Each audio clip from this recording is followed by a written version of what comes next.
Good morning all of you. Gurbani के digital platform पर आपका बहुत बहुत स्वागत है। और हम केमिस्ट्री के अपने चैप्टर अध्याय को अपन आगे स्टार्ट करते हैं। एटॉमिक स्ट्रक्चर में निल्स बोर का एटॉमिक मॉडल अपन पढ़ रहे थे और एटॉमिक मॉडल में हम त्रिज्या और वेग की हम बात कर चुके हैं और अब हम एनर्जी की बात कर रहे हैं और ऊर्जा क्या होती है, तमाम चीजें आपको बहुत बेहतर समझ में आएंगी पूरी क्लास में। आप सब बच्चों से मेरा निवेदन है कि पेन और कॉपी आप साथ लेकर के बैठे और पूरी बात को डिस्कस करें और आप मजे से पढ़ते रहे। Good morning all of you. हाँ बेटा बताओ बेटा, लास्ट टाइम बेटा कहां तक हो गया था, अब बता भी दो मुझे, देना बेटा मुझे एक बार। अच्छा, एनर्जी के बारे में अपन पढ़ रहे थे ना, ठीक है बेटा जी। सुनना, जैसे मैंने कल आपको बोला कि ब्रह्मांड में सभी कणों की क्या होती है, ऊर्जा होती है ना। और जो ऊर्जा होती है सबकी अलग अलग होती है। इस दुनिया में प्रत्येक कण की ऊर्जा अलग अलग है, ठीक है। तो एटम के अंदर जो इलेक्ट्रॉन्स, जो बहुत छोटे पार्टिकल्स होते हैं बेटा, वो जो गति करते हैं, तो गति करते हुए इलेक्ट्रॉनों की अलग अलग ऊर्जा होती है। और ऊर्जा का फॉर्मूला जो हमने कल पढ़ा है ना, वो ये है, देखो भाई। E बराबर, बताओ बेटा एक बार, -13.6 इंटू में क्या था, Z स्क्वायर बटे N स्क्वायर। और इलेक्ट्रोवोल्ट के अंदर बेटा जी एनर्जी कैलकुलेट होती है, ये एनर्जी का फॉर्मूला था। किसी nवें कोष के अंदर जो गतिशील इलेक्ट्रॉन है उसकी ऊर्जा निकालने का ये डायनेमिक फॉर्मूला हमारे पास में, ठीक है। और हमने ये भी डिस्कस किया कि सर यहां पे एनर्जी समानुपाती -Z स्क्वायर, एक तो ये बात हमने डिस्कस किया और एक हमने ये डिस्कस किया कि एनर्जी समानुपाती व्युत्क्रमानुपाती 1/n स्क्वायर। तो देखो इसका मतलब, इसका रिजल्ट ये निकला था, ये रिजल्ट ऐसा निकला कि Z का मान बढ़ेगा तो बेटा E का मान घटेगा, है ना। Z का मान जब बढ़ेगा तो E का मान घटेगा। और इसका रिजल्ट ये निकला था कि बेटा जी N का मान बढ़ेगा तो E का मान भी बढ़ेगा।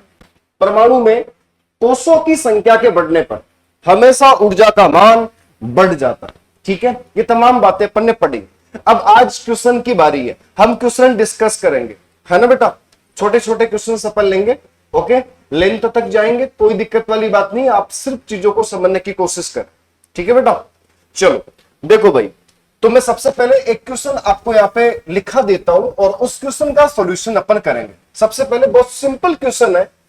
क्वेश्चन ये है, हाइड्रोजन के प्रथम कोष में गतिशील इलेक्ट्रॉन की ऊर्जा होगी, ठीक है। ये क्वेश्चन, ठीक है। इसका ए ऑप्शन है -13.6 इंटू 2 इलेक्ट्रोवोल्ट। इसका बी ऑप्शन है -13.6 इंटू 4 इलेक्ट्रोवोल्ट। इसका सी ऑप्शन है बेटा -13.6 इंटू 8 इलेक्ट्रोवोल्ट। और इसका डी ऑप्शन है केवल -13.6, है ना। आपको बताना है कि ऊर्जा का यहां पे मान कौन सा एग्जैक्टली राइट है और इसके लिए हम डिस्कस करेंगे। बेटा आप मुझे बताओ, एनर्जी का जो फॉर्मूला होता है वो क्या होता है, जरा बोर्ड पे लिखा हुआ है क्या बेटा। एनर्जी का फॉर्मूला क्या होता है जरा बताना मुझे।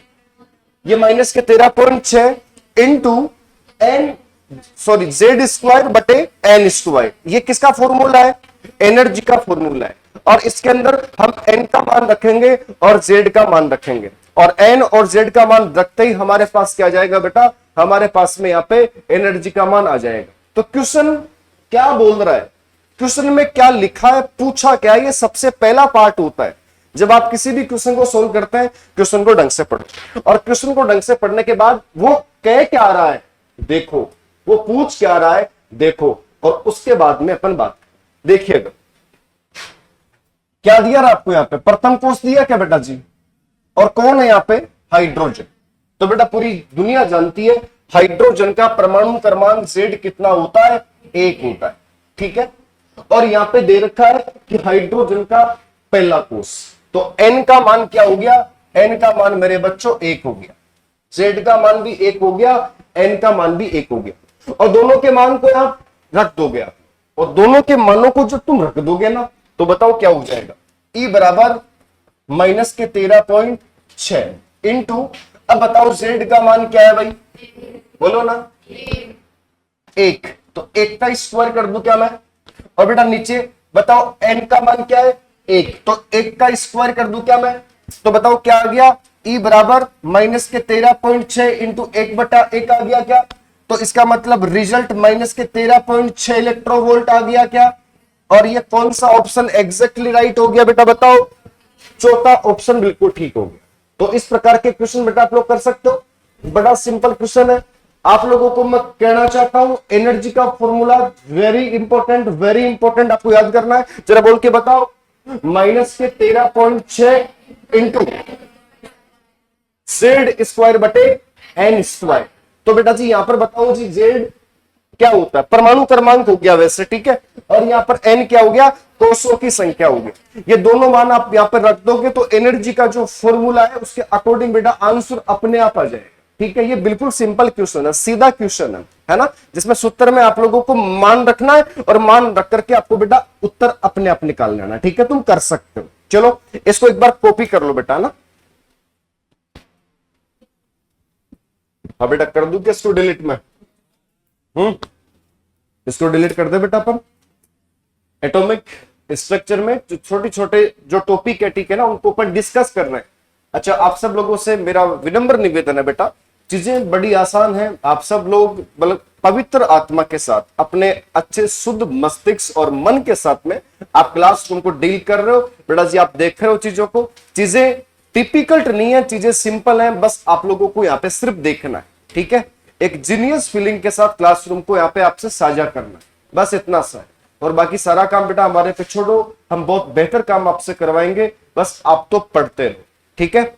चलो मैं आगे चलूं बेटा, चलो बेटा जी एक अच्छा सा क्वेश्चन मैं आपको लिखाना चाहता हूं, ठीक है।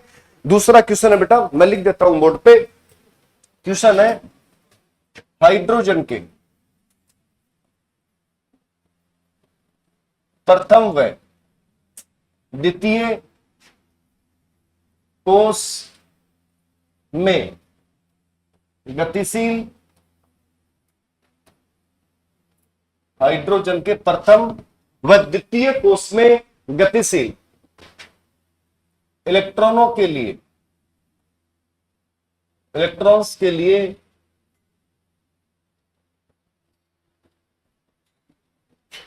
ऊर्जा का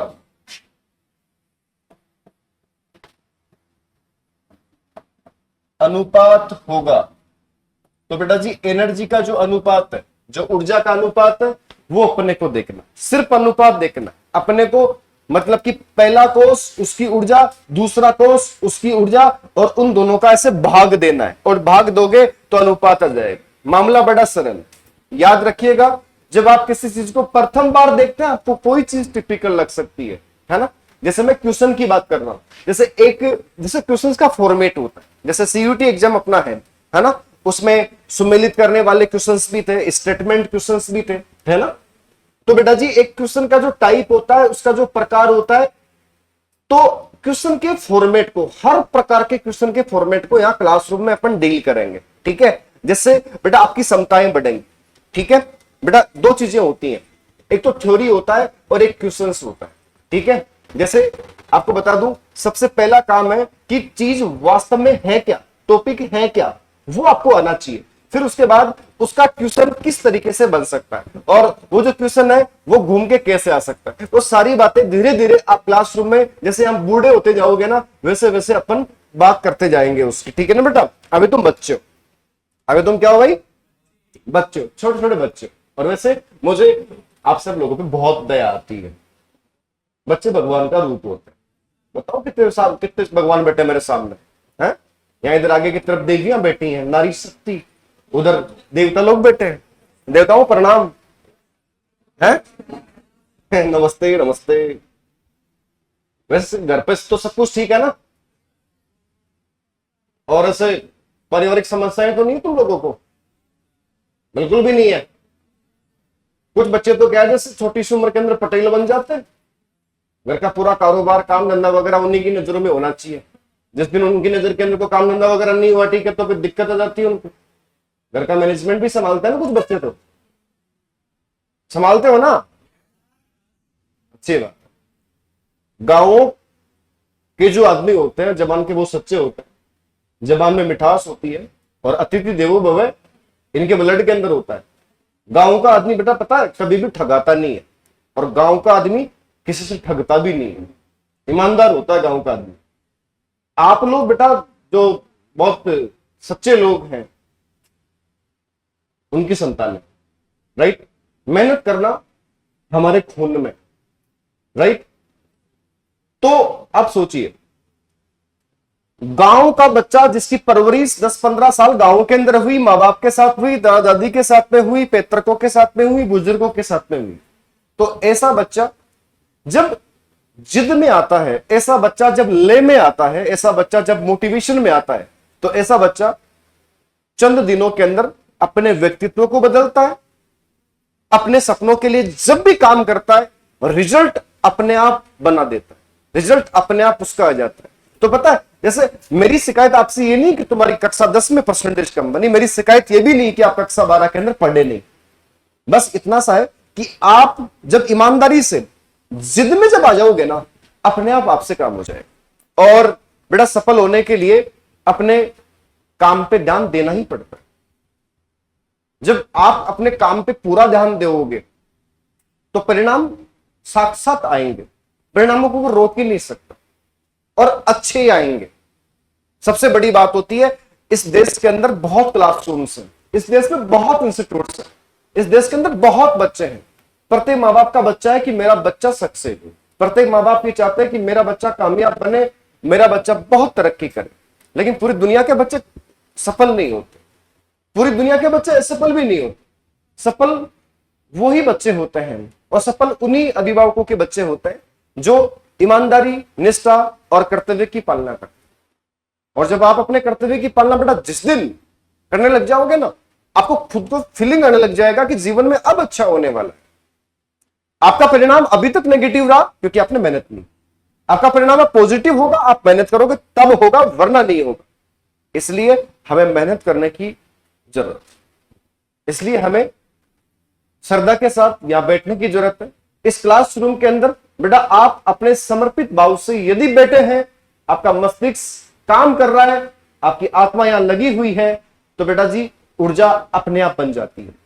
इस क्लासरूम के अंदर यदि हम सारे बच्चे, हम सब लोग यदि पॉजिटिव थॉट के साथ, पॉजिटिव विचारधारा के साथ यदि काम करेंगे, दृढ़ संकल्पित होकर काम करेंगे, तो बेटा ये क्लासरूम एक डायनेमिक क्लासरूम बन जाएगा, एक डायमंड क्लासरूम बन जाएगा, और यहां से सब बच्चे यूनिवर्सिटी कैंपस का रास्ता तय करेंगे।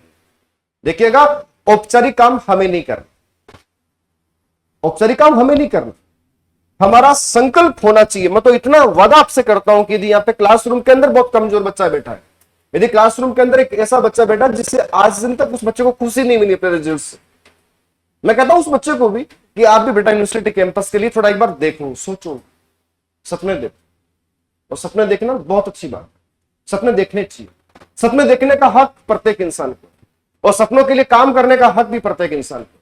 और आपका घर, आपका परिवार, आपके माँ बाप और आपका माहौल, आपका वातावरण यदि मेहनत करने की आपको इजाजत देता है और आप मेहनत कर सकते हैं, तो बेटा आप ये समझना कि आप एक बहुत अच्छी जगह पे बैठे। ये जगह आपको मंजिलें दिखाएंगी भी, और मंजिलों तक ले जाने के लिए सारथी भी बनेगी।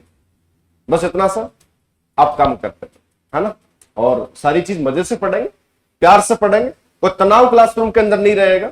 बस हम आपके साथ एक बेहतर डील करना चाहते हैं। मतलब अभी नए हो, मतलब आप जब थोड़े से पुराने हो जाओगे तो आपको ही ऐसे फीलिंग आएगा कि वास्तव में हम बहुत अच्छे इंस्टीट्यूट के अंदर बैठे, एक मेहनती इंस्टीट्यूट के अंदर हम बैठे। ठीक है बेटा, चलो। तो मैं यहाँ पे किसकी बात कर रहा था, जरा एक बार देखो, जी भर के देखो एक बार इस क्वेश्चन को, क्या कह रहा है ये।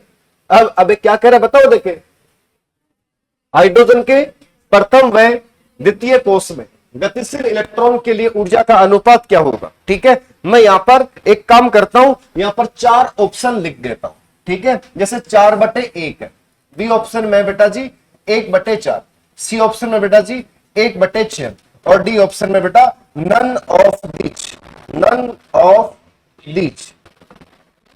ठीक है, अब इसका सॉल्यूशन अपन करें। यहां पर दो चरणों में बात हो रही है, दो स्टेप में बात हो रही है। एक बार क्वेश्चन को लिख रहे हो क्या? अबे लिख लेना, तो क्या दिक्कत है। देखो इधर एक बार क्वेश्चन को बोल के बता दो मेरे को। हाइड्रोजन के प्रथम व द्वितीय कोष में गतिशील इलेक्ट्रॉन के लिए ऊर्जा का अनुपात क्या हो? ठीक है, मेरी आदत है मैं बहुत आराम से पढ़ू क्योंकि मेरे पास है वक्त ही वक्त। ठीक है, अच्छा आपको मैं जानकारी देना चाहता हूं, मेरा ये बेसिक चैप्टर है एटॉमिक स्ट्रक्चर, और इसके बाद बेटा जी हम सीयूटी का चैप्टर चालू करेंगे। ठीक है ना, किसका चैप्टर चालू करेंगे? सीयूटी का चैप्टर चालू करेंगे। और अपने जो दूसरे केमिस्ट्री के छोटे से सर है ना, मासूम से, है ना, वो आपको सीयूटी का चैप्टर ही चालू करेंगे। मैं भी सीयूटी का चैप्टर ही चालू करूंगा। ठीक है बेटा जी, ओके। इधर देखिएगा, समझना एक बार। हाइड्रोजन के प्रथम व द्वितीय कोष में गतिशील इलेक्ट्रॉन के लिए ऊर्जा का अनुपात क्या होगा? दो चरणों में बात हो रही है, दो स्टेप में बात हो रही है ना। सबसे पहले किसकी बात हुई बेटा? सबसे पहले प्रथम कोष की बात हुई। इसका मतलब एनर्जी ऑफ हाइड्रोजन, और ये कौन से सेल की बात कर रहा है? पहले सेल की बात कर रहा है। ठीक है, चलो जी, बराबर में क्या लिखूं? -13.6 और इनटू में बताइए क्या होता है? Z²। बोलो क्या होता है बेटा? बताओ Z का मान कितना है? Z का मान कितना है? हाइड्रोजन का परमाणु क्रमांक सबको पता है 1 होता है, छोटी छोटी क्लासों के अंदर आपने पढ़ा। ठीक है ना, और एटॉमिक नंबर तो बेटा 6-7 क्लास के अंदर ही आजकल आ जाता है। ठीक है, तो बेटा देखो 1 का स्क्वायर हो गया। अच्छा बेटा बताओ नीचे n है क्या? नीचे n है क्या? बताओ n कितना है? कोष पहले चरण की बात कर रहा हूं, एक ही लिख दूं क्या? तो यहां पर 1 स्क्वायर हो गया क्या? अच्छा, ये समीकरण नंबर कौन सा हो गया? 1 हो गया। ठीक है, फिर देखो, फिर किसकी बात हुई? पहले की बात हमने की, दूसरे की बात अब करूंगा। ठीक है, तो एनर्जी ऑफ, अच्छा हाइड्रोजन का कौन सा कोष है? दूसरा। अच्छा बराबर बताओ माइनस का कितना? 13.6 इंटू, अब बताओ भाई Z स्क्वायर होता है क्या? इसमें सूत्र के अंदर होता है क्या? Z कितना है? हाइड्रोजन का परमाणु क्रमांक नहीं बदला, वही है। कितना लिखूं बेटा बताओ? 1 स्क्वायर। अच्छा बेटा यहां पे क्या लिखूं? 2 का स्क्वायर लिख दूं क्या मैं? समीकरण नंबर कौन सा आ गया? दूसरा। अच्छा लास्ट में देखिएगा, वर्ड पे ध्यान दो बेटा, अनुपात पूछा है, दोनों का भाग पूछा है। ठीक है, तो दोनों का भाग क्या होगा? मैं तो भाग ही दूंगा, तो बताओ भाई क्या कर दूं मैं? EH फर्स्ट बटे ES सेकंड बराबर माइनस के 13.6 इंटू 1/1 हो गया क्या? 1 का स्क्वायर 1 होता है क्या? अच्छा बेटा फिर नीचे बताओ क्या लिखूं? माइनस के 13.6 इंटू 1/4।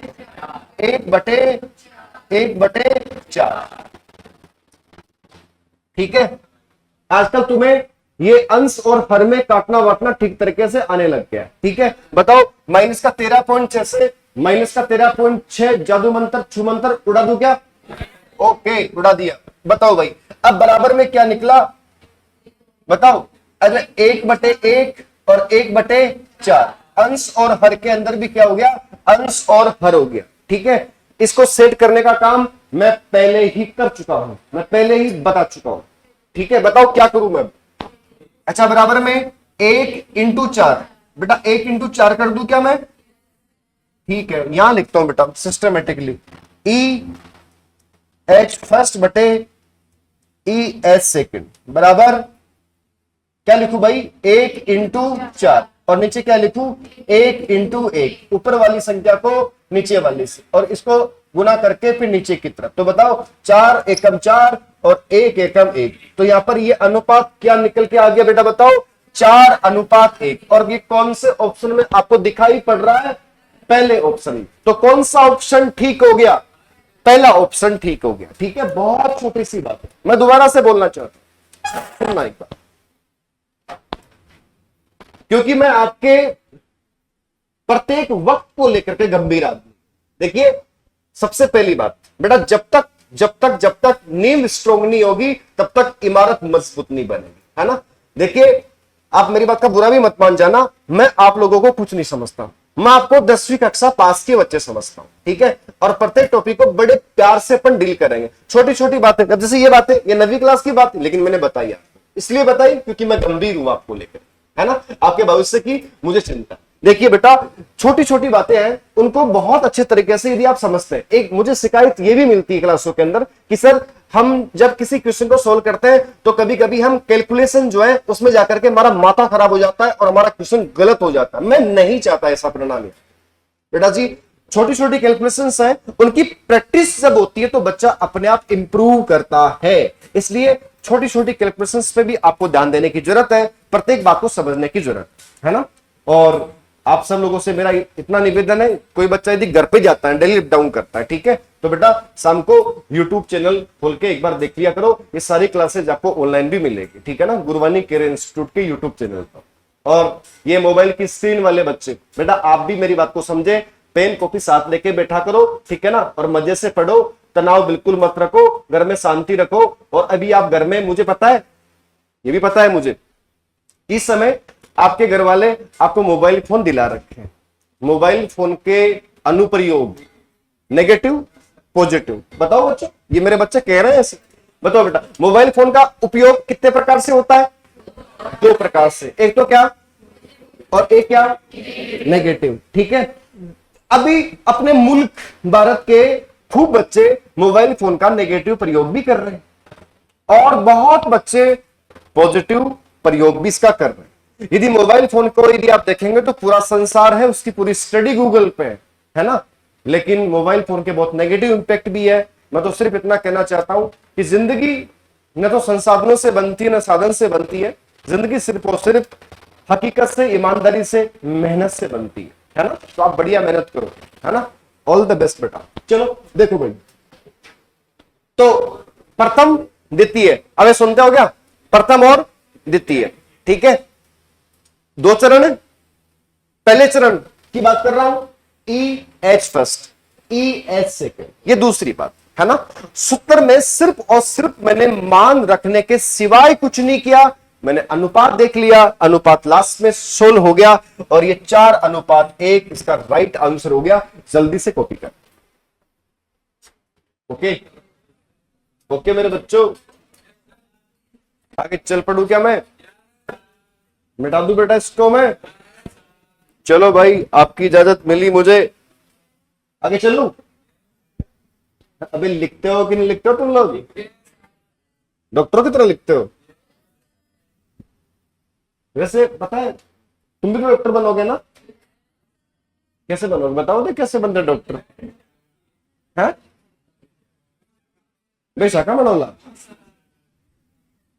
अभी भी बेसामी उड़ दोगे, मतलब आमना करा को जो बाड़ो से भी बाड़ो सो आमनो दिमाग अभी तो घटे को है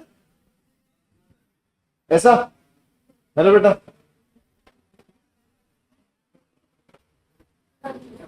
बड़ा निकली जिंदगी में, बड़ा करने की सोचो, है ना, सोच को बड़ी रखो, सोच को बड़ी रखो, ओके। जीवन में पढ़ाई भी बहुत काम आती है, जीवन में अनुभव भी बहुत काम आता है, और जिंदगी में हौसला जो होता है वो भी बहुत काम आता है।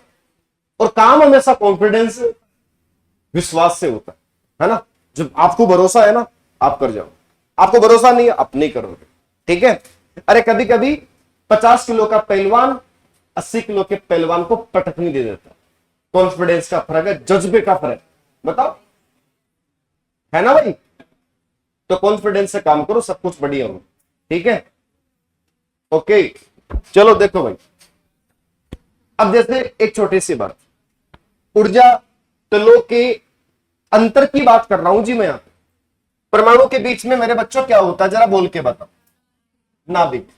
ये कौन सा कोष है? पहला। ये कौन सा, फिर कौन सा, फिर बताओ, है ना ऐसे। ये जैसे के हो गया, एल हो गया, एम हो गया, एन हो गया। किसी परमाणु के जो खूब सारे कोष होते हैं, उन परमाणु के कोषों की बात यहाँ पे मैं कर रहा हूं। जैसे ये के हो गया, एल हो गया, एम हो गया, एन हो गया। वैसे आप लोगों ने मेरे से यहां क्लास में पढ़ा है कि परमाणु के नाभिक से दूर चलने पर, परमाणु से नाभिक से आप दूर चलोगे बेटा तो दूर चलने पर ऊर्जा का मान बढ़ता है, ऊर्जा का मान इंक्रीज होता है, बढ़ता है ना बेटा। ठीक है, यहाँ पे सबसे कम ऊर्जा किसकी है? के की। बेटा सबसे ज्यादा ऊर्जा किसकी है?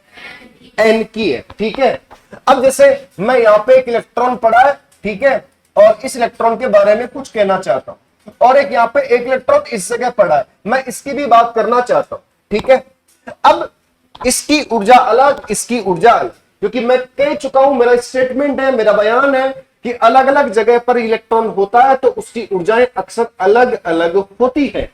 ठीक है, तो इसकी ऊर्जा अलग है और इसकी ऊर्जा अलग है, तो इनका ऊर्जा का अंतराल क्या है, इनकी ऊर्जा का अंतर क्या है? तो यदि आपको अलग अलग सेल में, अलग अलग कोषों में इलेक्ट्रॉन थमा दिए गए हो और आपको बेटा जी ऊर्जा का अंतराल पूछा हो, तो आप कौन से फॉर्मूले से कैलकुलेट करोगे, उसकी बात यहां पे कर रहा हूं। ठीक है, तो देखो, दो ऊर्जा स्तर, दो ऊर्जा स्तर में उपस्थित इलेक्ट्रॉन के लिए ऊर्जा अंतराल, तो ऊर्जा का अंतराल यहां पे क्या होगा, उसकी बात यहां पे करना। ठीक है भाई, हाँ मदन जी, हेलो, हाँ मदन जी, हेलो,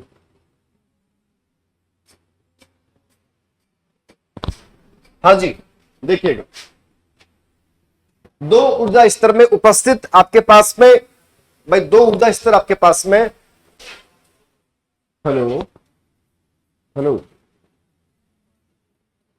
एक बार मैं कोई ना भेज दीजिए, बड़े हॉस्टल का मान चुके तो ठीक है। सुमित जी, एक बार हेलमेट और चाबी है, वो बाइक बाइक है वहां पे हॉस्टल के अंदर है ना, तो वो कोई मदन जी आए हैं तो उनको वो देनी है, मतलब तो एक बार आप उनको कॉल कर दो, मैं तो क्लास में उस समय बनवारी जी को कर दो, सुभाष जी को कर दो, भाई हेलमेट और चाबी है वहां पे ना, वो कहाँ है? देखो भाई, बात को समझने की कोशिश करना, दो ऊर्जा स्तर में उपस्थित इलेक्ट्रॉन आपके पास में, तो उनकी ऊर्जा का अंतर क्या है? जैसे मैंने आपको एक्सप्लेन करने की कोशिश की, इलेक्ट्रॉन यहां पर भी है, इलेक्ट्रॉन यहां पर भी है, लोकेशन अलग अलग है, स्थिति अलग अलग है, ऊर्जा स्तर अलग अलग, तो अलग अलग ऊर्जा स्तर से आप इलेक्ट्रॉन की जो एनर्जीज होती हैं बेटा, उनका अंतर कैसे डिफाइन करोगे? तो उसका फॉर्मूला मैं आपको दे रहा हूं, देखिए, E2 माइनस, जैसे EN2, EN2 minus EN1 is equal to minus का 13.6 हो गया, और इंटू में मतलब जेड स्क्वायर हो गया, और अब हम यहां पे एन की बात कर ले, तो यहां पर होगा 1/N2 का स्क्वायर माइनस 1/N1 का स्क्वायर। ये बेटा एक फॉर्मूला होता है। ठीक है, किसका फॉर्मूला है? दो ऊर्जा स्तर आपके पास में, उन दोनों ऊर्जा स्तरों में आप ऊर्जा का अंतर निकालना चाहते हो, उसका फॉर्मूला। ऐसे क्वेश्चंस हो सकते हैं बेटा, एक बार कॉपी करना है इसको। चलो भाई आगे चलते हैं। तो बेटा देखो, बात को समझो। अब बेटा जी यहां पे जैसे निल्स बोर का जो एटॉमिक मॉडल, उस एटॉमिक मॉडल की क्या कमी रही है, उस कमी के बारे में हम डिस्कस करेंगे कि निल्स बोर का एटॉमिक मॉडल है, उसके क्या दोष है, क्या कमी है, उसको लिख देते हैं। बेटा जी एक स्पेक्ट्रम भी होता है, जिसका अपन अलग से पूरा वीडियो बनाएंगे, अलग से पूरी क्लास उसकी मैनेज होगी। ठीक है, आप चिंता मत करें। सबसे पहले आप इसमें लिखें निल्स बोर के परमाणु मॉडल की कमी, निल्स बोर के परमाणु मॉडल की कमी, निल्स बोर के परमाणु मॉडल की कमी। कमी तो क्या कमी है?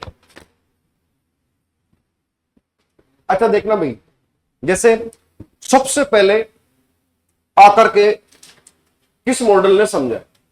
सबसे पहले थॉमसन ने समझाया।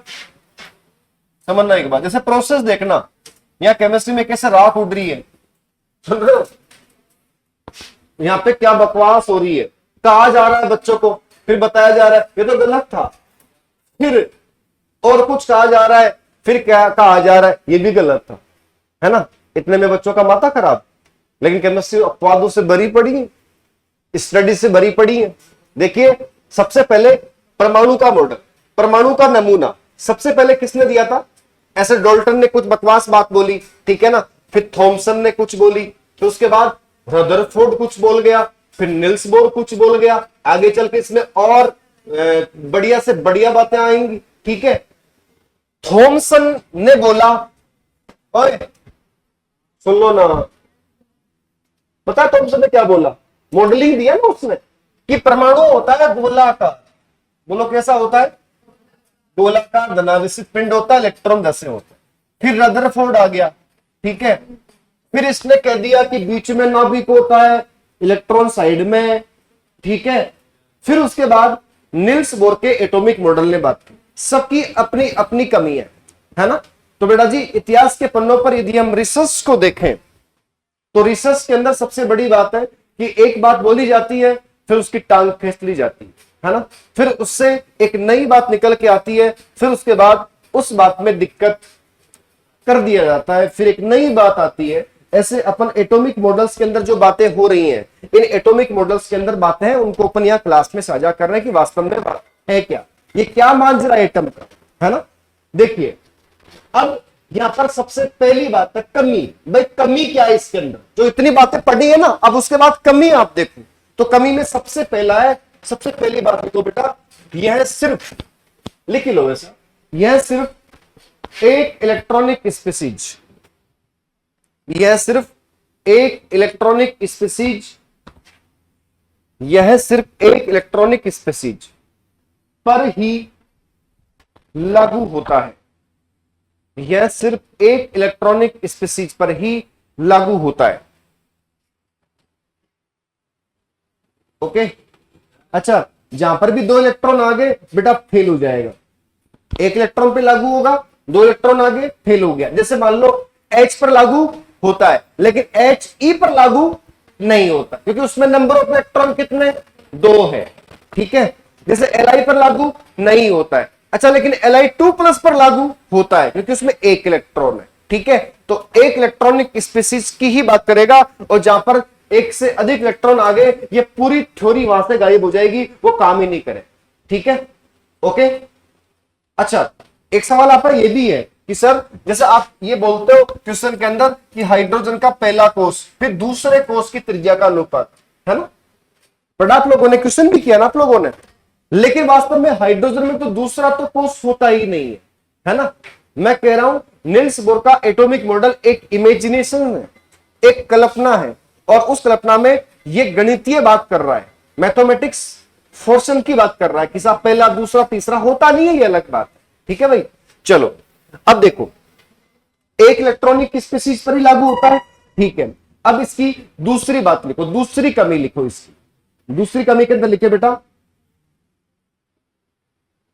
देखो किसी घूमते हुए इलेक्ट्रॉन का, किसी घूमते हुए इलेक्ट्रॉन का कोणीय संवेग, किसी घूमते हुए इलेक्ट्रॉन का कोणीय संवेग,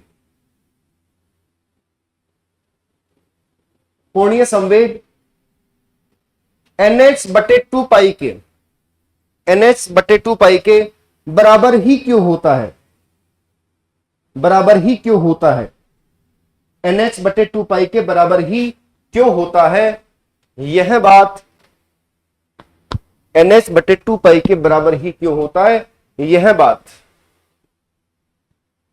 निल्स बोर का परमाणु मॉडल नहीं समझा पाया, यह बात निल्स बोर का परमाणु मॉडल नहीं समझा पाया। तो बेटा निल्स बोर के परमाणु मॉडल ने ये कोई स्टेटमेंट इसका नहीं दिया कि बराबरी क्यों होता। देखिएगा निल्स बोर का एटॉमिक मॉडल था, उसके अंदर दूसरी बात आपने क्या ये पढ़ी थी क्या, MVR बराबर NH/2 पाई। बेटा आपने पढ़ा के, पढ़ा ना बेटा आप लोगों ने, तो ये बराबर होता है, तो बराबर क्यों होता है, इसका उत्तर इसने नहीं दिया, इसलिए तो ऐसे पूरी दुनिया को बता दिया होता है, कैसे होता है नहीं बता पाए। तो बताओ कमी तो है, किसकी कमी है भाई, निल्स बोर के परमाणु मॉडल की कमी है, ठीक है।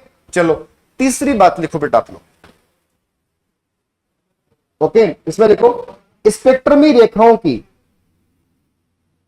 सूक्ष्म संरचना को, स्पेक्ट्रमी रेखाओं की सूक्ष्म संरचना को, स्पेक्ट्रमी रेखाओं की सूक्ष्म संरचना को, स्पेक्ट्रमी रेखाओं की सूक्ष्म संरचना को यह मॉडल नहीं समझा पाए। स्पेक्ट्रमी रेखाओं की सूक्ष्म संरचना को यह मॉडल नहीं समझा पाया।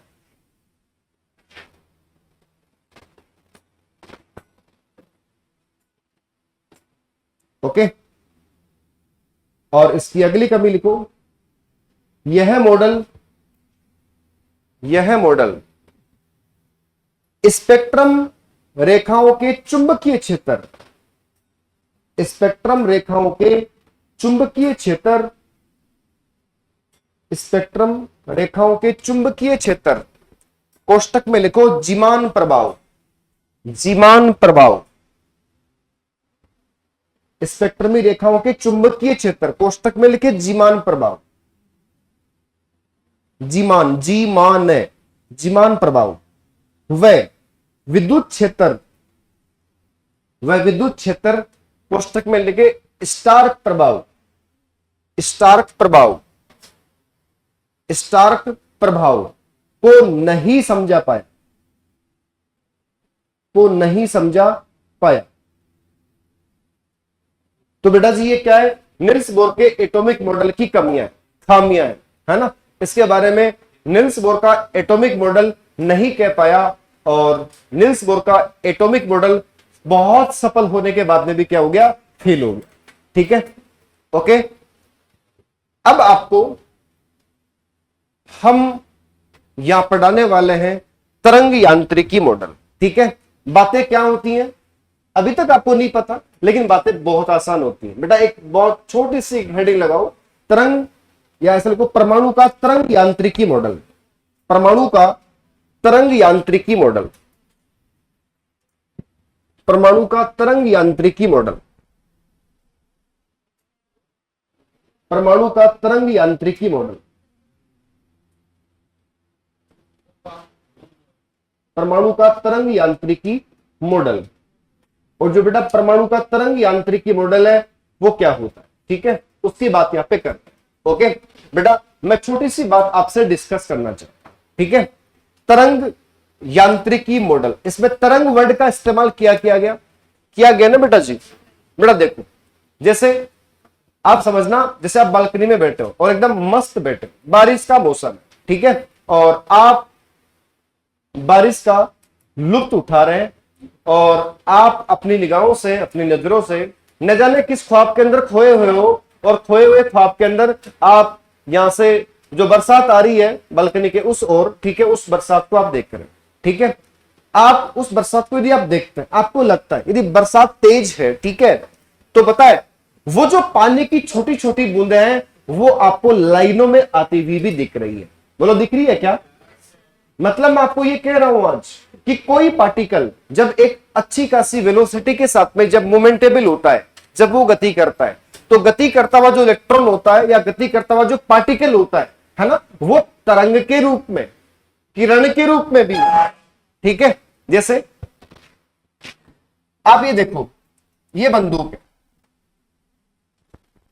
ओके, और इस बंदूक से यहां पे आज एक आदमी का हम कत्ल करेंगे, इसको मारो, इसको मर्डर करें, है ना, ओके, और मेरे हाथ में बंदूक, ठीक है, भगवान करे ऐसा कभी नहीं, ठीक है, लेकिन बेटा आपको समझाने के लिए मुझे किन किन लोगों को मारना पड़ता है तुम देख सकते हो। ठीक है, तो बेटा यहां पर देखो, मैं मेरे हाथ में बंदूक लेके खड़ा, है ना, और आज मैं यहां पर सत्यानाश कर दूंगा इस आदमी का, मैं इसको मार दूंगा।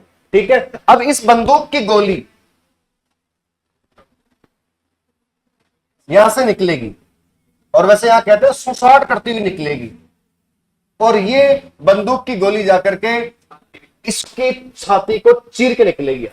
ठीक है, अब मेरी बात समझना, ये बंदूक की जो गोली निकली है ना, ये बहुत ज्यादा वेलोसिटी के साथ निकली है, बहुत वेग के साथ।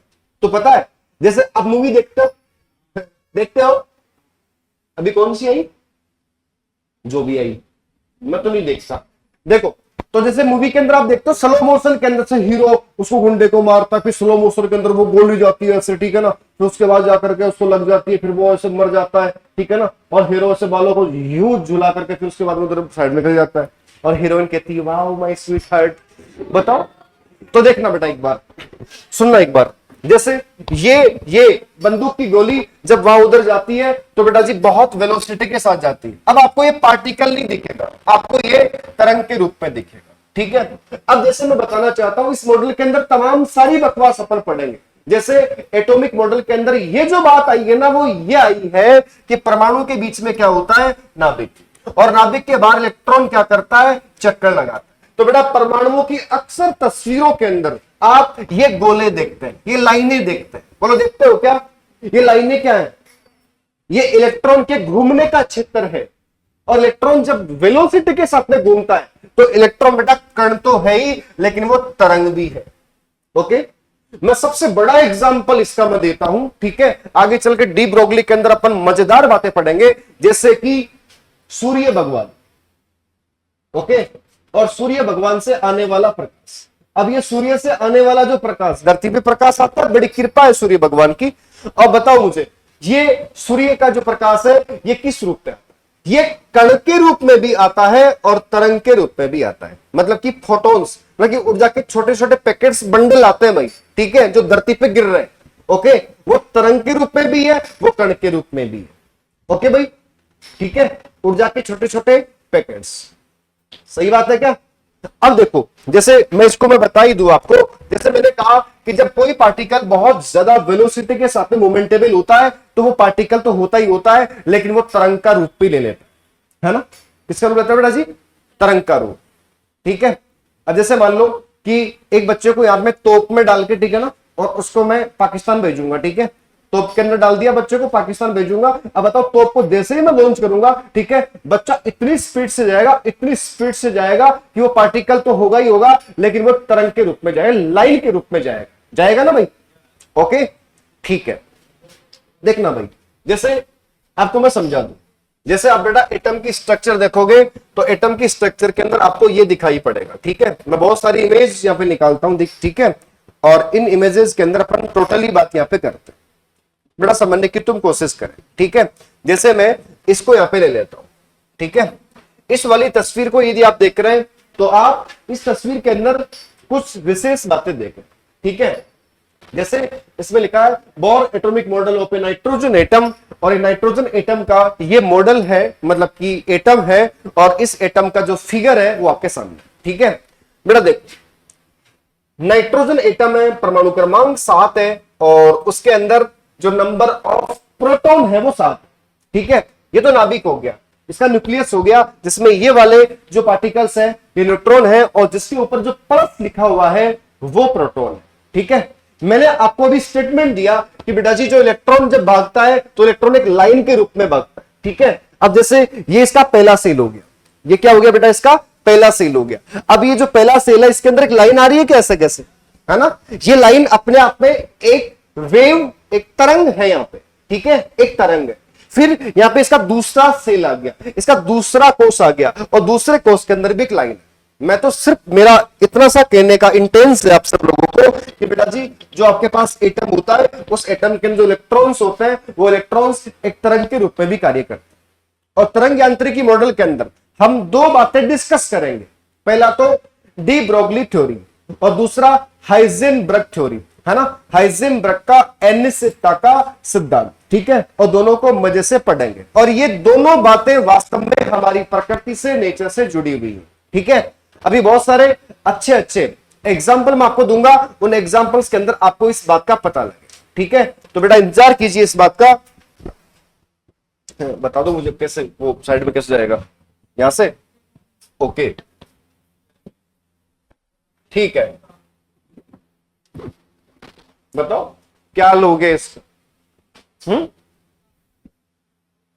मर गया कि या लड़खना भी था किसमें, नहीं है, ओके।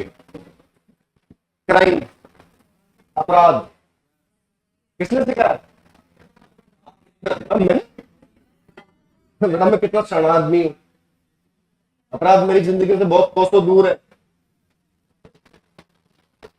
हम, पता है इस देश के बच्चे क्या है? इस देश के बच्चे बेटा फॉलोअर्स, फॉलोअर्स क्या है? सबसे बड़ी बात आजकल किसकी होड़ मची हुई है लोगों को, मेरे फेसबुक पे इतने फॉलोअर्स हैं, मेरे इंस्टा पे इतने फॉलोअर्स हैं। और हम फॉलोअर्स बनना भी चाहते हैं और किसी को बनाना भी चाहते हैं, ठीक है? पता है हमारे देश के बच्चों ने किसको फॉलो किया? हमारे देश के बच्चों ने जो बड़े बड़े लोग हैं, जो पर्दे के ऊपर आने वाले लोग हैं, उनको फॉलो किया। और जब पर्दे पर आने वाले लोग, अच्छा जब भारत में टेक्नोलॉजी बढ़ा, ये इंटरनेट का जमाना हो गया, तब जाकर के भारत के टीचर अब जाकर के डिजिटल प्लेटफॉर्म पर दिखाई पड़ने लग गए। बेटा आज इन हॉस्पिटलों के अंदर डॉक्टर्स, इंजीनियर्स, वकील, एक राजनेता, बड़े बड़े पदों पर जो लोग बैठे हैं, पता है वो किसकी देन है? वो बेटा टीचर्स की देन है ना। मतलब इस देश के बच्चे यदि टीचर्स को फॉलो कर ले, टीचर्स को फॉलो कर ले, तो बेटा ये देश उस लेवल पर जा सकता है जिस लेवल की इस देश के लिए कल्पनाएं की जाती हैं। लेकिन दुर्भाग्य मेरे देश का कि इस देश ने बेटा जी उन लोगों को फॉलो किया जो आपको अश्लीलता दिखाई, है ना। इस देश के बच्चों ने उनको फॉलो किया। मैं निंदा का विषय नहीं है, लेकिन मैं कहना चाहता हूं कि किसी को आप, यदि आप किसी को आदर्श समझते हैं तो आप उसको आदर्श समझे। यदि आप किसी की विचारधारा के गुलाम हो जाते हैं, ठीक है, तो फिर आप समझ लेना कि आप अपने आप को खो देते हैं, है ना। इस देश के अंदर एक मूवी आती है, फिर एक मूवी के अंदर एक हीरो कपड़े पहनता है, एक हीरोइन बहुत बढ़िया कपड़े पहनती है, जिसको तुम बढ़िया कहते हो, ठीक है, शायद होते ही नहीं है ना, बहुत कम होते हैं। और फिर हमारे देश के बच्चे देखते हैं और देखने के बाद उसको फॉलो कर लेते हैं, है ना। मतलब कि यदि इस देश के एक बड़े पर्दे पे एक बहुत बड़ी मूवी लॉन्च होती है और उस मूवी को जब फेमस कर दिया जाता है, जब फेमस हो जाती है, फेमस वैसे तो आपका खोपड़ा तो क्या काम ही नहीं करता, आपका खोपड़ा तो इंटरनेट काम करवाता है, ठीक है। तो पता है फिर नेक्स्ट डे बेटा जी वैसी वेशभूषाएं देश के अंदर पाई जाती है ना, वैसी चीजें देश के अंदर अपने आप पाई जाती है। तो पता है आपकी लाइफ को भी कोई और कंट्रोल करने लग गए आजकल। इसलिए मैं आपको कहना चाहता हूं कि खुद को मत खो, खुद का वजूद बना के रख, ये सबसे बड़ी बात। यदि आप और देखो हमारी कला, हमारी संस्कृति, ठीक है, अब धीरे धीरे पुरातात्विक विरासत की तरफ भी जा रही है ना। जैसे हमारा श्रृंगार, हमारी भाषा, है ना, हमारा जीवन जीने का तरीका, हमारे परंपरागत जीवन के तथ्य, ये सब चीजें हमारे जीवन से अब धीरे धीरे नष्ट होते जा रहे, निकलते जा रहे। लेकिन मैं आपको कहना चाहता हूं कि बेटा जी उनको बना करके रखना भी आज बहुत जरूरी हो गया है। वर्तमान की दिशाओं और वर्तमान के चलन और वर्तमान की का जो चमक है, उसके आधार पे हम हमारे नैतिक मूल्यों को भूल नहीं सकते। हम हमारे जीवन जीने के ढंग को और उस परंपराओं को हम आज विदा नहीं कर सकते। इसलिए हमें आज भी परंपरागत तथ्यों को भी, हाँ, परंपरागत तथ्य और सामाजिक परंपराएं सारी सही नहीं थी, लेकिन उनमें बहुत कुछ था, उनमें बहुत कुछ था। तो बेटा बदलते हुए समाज और बदलती हुई दुनिया के नक्शे पर आप क्या अपने आप को इतना बदलना चाहते हैं या नहीं बदलना चाहते? आपकी एक व्यक्तिगत सोच है। ओके बेटा, आशा करता हूं कि ये बातें आपको शायद थोड़ी थोड़ी समझ में भी आती हैं। आती है कि बेटा? अच्छी बात है भाई।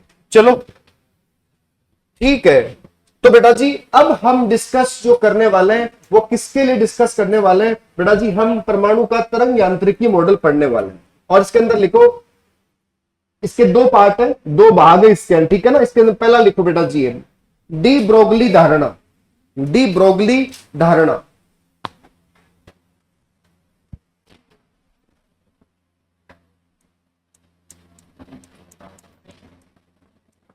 डी ब्रोगली धारणा, ठीक है, पहला। और दूसरा लिखो बेटा जी, दोनों कॉन्सेप्ट पढ़ेंगे अपन, डी ब्रोगली धारणा और दूसरा लिखो बेटा हाइजेनबर्ग, हाइजेनबर्ग का अनिश्चितता का सिद्धांत।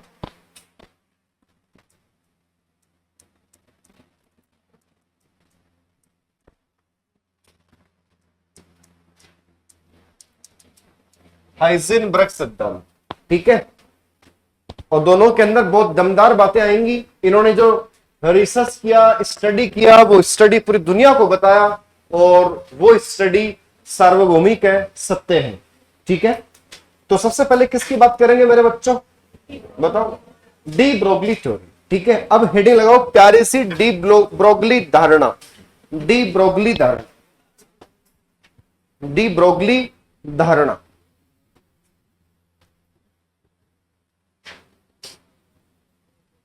डी ब्रोगली धारणा, और इस डी ब्रोगली धारणा के अंदर कोष्टक में लिखो दर्वे की, दर्वे की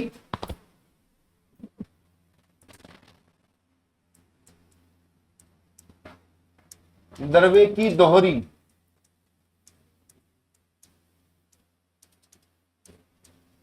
दर्वे की दोहरी प्रकृति, दर्वे की दोहरी प्रकृति। तो बेटा दर्वे की दोहरी प्रकृति, पदार्थ की दोहरी प्रकृति, दर्वे क्या है, पदार्थ तो है सबस्टेंस, और उसकी दोहरी प्रकृति की बात यहां पे हो रही है, ठीक है। कि पदार्थ दो तरीके से काम करता है ना। जैसे ऐसे बताओ कि अभी जैसे मैंने डिस्कस किया था, आपको बताया मैंने कि छोटे कण, छोटे कण, ठीक है, और या मैं ऐसे बोलूं मतलब कि फोटोन। जैसे बेटा जी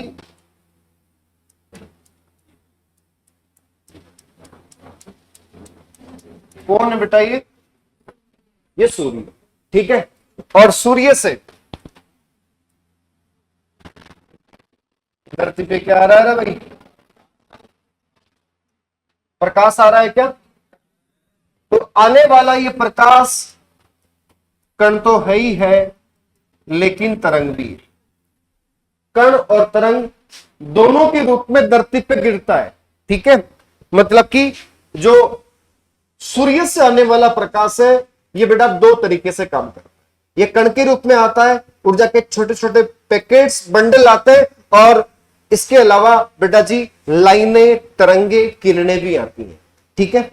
आप समझिएगा, जैसे जब भी आप सन की फोटो देखते हैं, तो सन की फोटो के यहां पर इसका जो ये कोरोना होता है, इसको कोरोना कहते हैं भाई, बेटा क्या कहते हैं इसको कोरोना। याद आया कुछ तुम्हें, क्या याद आया बताओ, है लॉकडाउन याद आया क्या, जिंदगी खराब हो गई थी, बताओ। आपकी तो बढ़िया थी ना, हम जैसे मास्टरों की खराब हो गई थी भाई।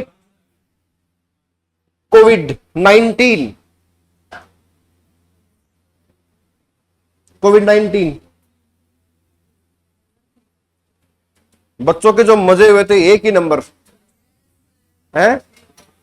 ये तो मतलब आप लोगों को क्या है, स्कूलों में वापस भेज दिया गया। अच्छा अभी तक तो कोरोना के बिगड़े हुए बच्चे अभी तक कुछ सुधरे ही नहीं है, बहुत सारे बच्चे तो बताओ, बहुत सारे बच्चों ने तो पढ़ाई छोड़ दी कोरोना के चक्कर में, भूल गए।